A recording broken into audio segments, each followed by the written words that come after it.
इस वीडियो को प्रधानमंत्री सूक्ष्म खाद्य उद्यम उन्नयन योजना के कैपेसिटी बिल्डिंग कंपोनेंट के तहत तैयार किया गया है।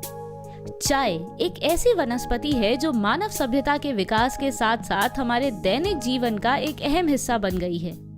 चाय का सर्वप्रथम प्रयोग एक औषधि के तौर पर किया गया था। तमाम रोगों के इलाज के लिए समय समय पर चाय की ताजा पत्तियों और इसके बीजों का औषधि के तौर पर इस्तेमाल किया गया है। भारत से पूरे विश्व में चाय का निर्यात किया जाता है। चाय का मार्केट आज काफी डाइवर्सिफाइड हो गया है। Masala tea, green tea, black tea, मुलेठी चाय आदि विभिन्न किस्मों की चाय बाजार में उपलब्ध हैं।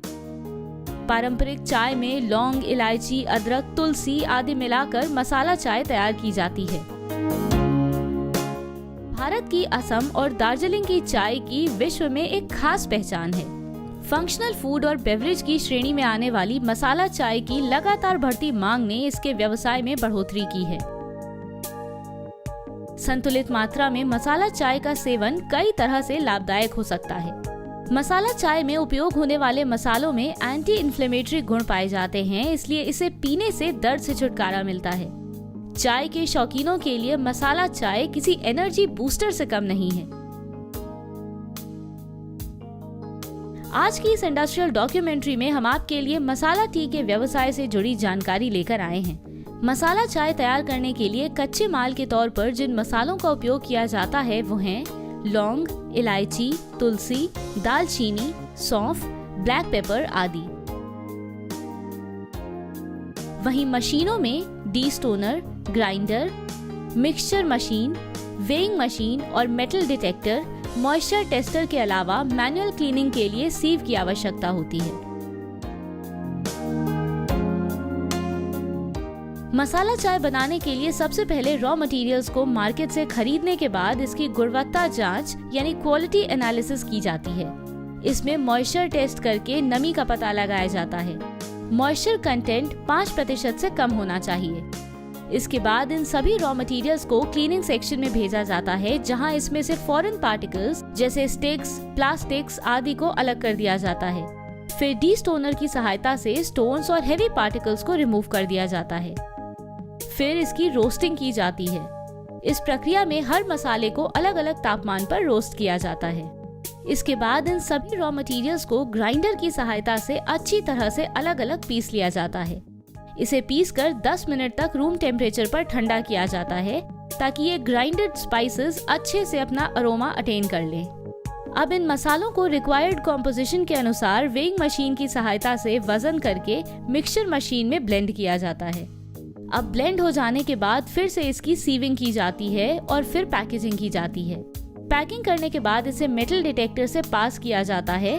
फिर बाद में इसे मार्केट डिमांड के अनुसार सप्लाई कर दिया जाता है या फिर भविष्य में सप्लाई करने के लिए कंट्रोल्ड एटमॉस्फेयर पर ही स्टोर कर लिया जाता है। इस पूरी प्रोसेस को एक बार फिर से संक्षेप में समझ लीजिए। सबसे पहले कच्चे माल को बाजार से खरीदने के बाद मॉइस्चर टेस्ट के माध्यम से इसमें नमी का पता लगाया जाता है। फिर क्लीनिंग, ग्रेडिंग और सॉर्टिंग करके रोस्टिंग की जाती है, जिसमें विभिन्न मसालों को अलग अलग तापमान पर रोस्ट किया जाता है और फिर इसे पीसकर 10 मिनट तक रूम टेम्परेचर पर ठंडा किया जाता है। फिर इसे रिक्वायर्ड कॉम्पोजिशन में मिक्स कर लिया जाता है। फिर सीविंग करने के बाद पैकेजिंग करके मांग अनुसार मार्केट में सप्लाई कर दिया जाता है। मसाला टी के व्यवसाय के लिए आपको लगभग 6 से 7 वर्कर्स की सहायता लेनी होगी, जिसमें 2 स्किल्ड और 2 से 3 अनस्किल्ड लेबर के अलावा एक अकाउंटेंट, एक टेक्निकल स्टाफ आदि भी शामिल हैं। इस व्यवसाय को शुरू करने के लिए आपको लगभग 12 से 15 लाख रुपए की इन्वेस्टमेंट की आवश्यकता होगी और इसके माध्यम से आप 10 से 13% का प्रॉफिट कमा सकते हैं। आपको बता दें, फूड प्रोडक्ट स्टैंडर्ड और फूड एडिटिव्स के अनुसार मसाला टी बनाने की प्रक्रिया में FSSAI द्वारा निर्धारित मानक 2.9.20 मिक्स्ड मसाला के 2.9.20.2 मिक्स्ड मसाला पाउडर का प्रयोग आवश्यक है।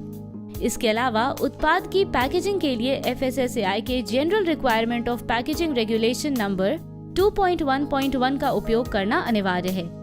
वही लेबलिंग के लिए जनरल रिक्वायरमेंट्स रेगुलेशन नंबर 2.2.1 का उपयोग आवश्यक है।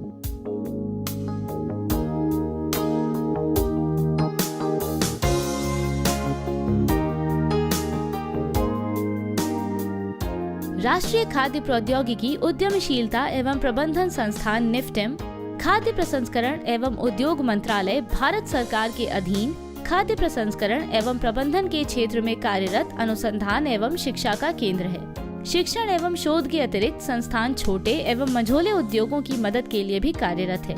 भारत सरकार के खाद्य प्रसंस्करण उद्योग मंत्रालय द्वारा हाल ही में प्रधानमंत्री सूक्ष्म खाद्य उद्यम उन्नयन योजना प्रारंभ की गई है। खाद्य प्रसंस्करण उद्योग मंत्रालय का ये प्रयास रहता है कि वह उद्यमियों के लिए इस क्षेत्र में सहायता प्रदान करने हेतु विभिन्न योजनाओं से उद्यमियों को अवगत कराए।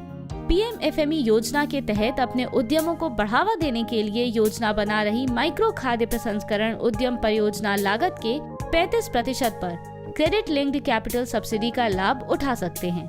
प्रति उद्यम अधिकतम सब्सिडी 10 लाख रुपए तक हो सकती है। लाभार्थी का योगदान न्यूनतम 10% होना चाहिए और शेष राशि बैंक से ऋण होनी चाहिए। ये योजना 35% क्रेडिट लिंक्ड अनुदान के साथ संपूर्ण मूल्य श्रृंखला के साथ पूंजी निवेश के लिए FPO, SHG, निर्माता सहकारी समितियों को सहायता प्रदान करेगी।